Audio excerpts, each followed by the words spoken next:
start out with how about those Jaguars going on the road to New Orleans, taking on the Saints after a tough loss on the road to Houston.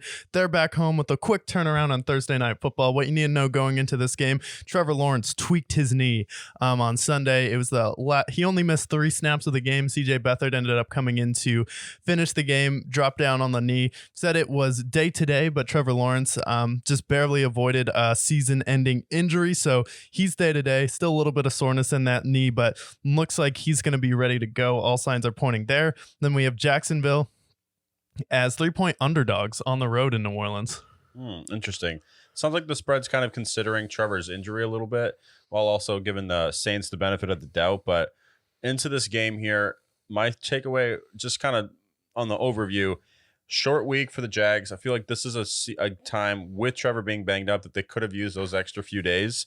So looking into it there, I do think this game is going to be closer than a lot of people think.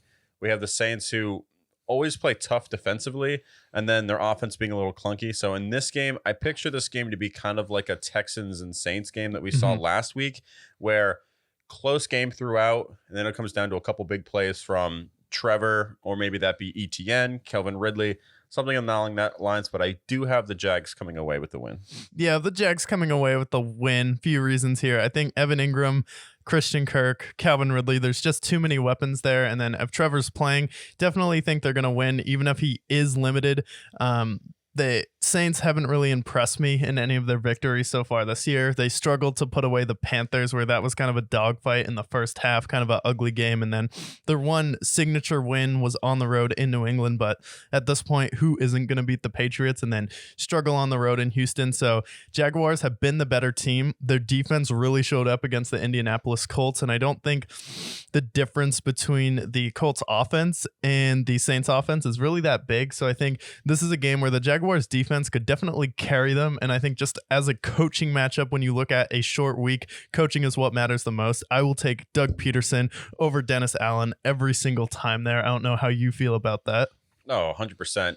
Doug Peterson, one of the best coaches in the NFL, with Dennis Allen, who's, I think that hot seat is getting a little bit warmer for him. Hasn't really impressed since taking over for Sean Payton. And to this point, like, you have 2 defenses that are starting to come into their own. But again, you have a lot more talent on the Jacksonville side with Christian Kirk, Travis Etienne, Tank Bigsby getting going. So I definitely think that this is the game that the Jags will pull away with, even if it ends up being a defensive battle. Yeah, and then yet again, this will probably be a close game. Hopefully there's not too much for Al Michaels to roast in this game. Hopefully we don't get too many bad takes. What's the other guy? Kurt Hermstreet. Yeah, he keeps slipping my mind, but he's had some like kind of heinous takes on Thursday Night Football, so hopefully there's not too many of that. But overall, a better Thursday Night Football matchup than we've seen in the past. This should actually be competitive compared to what the Chiefs and Broncos were, and then the game before that, which was Commanders and Bears. So we actually have 2 teams that are looking to make the playoffs, at least on Thursday night.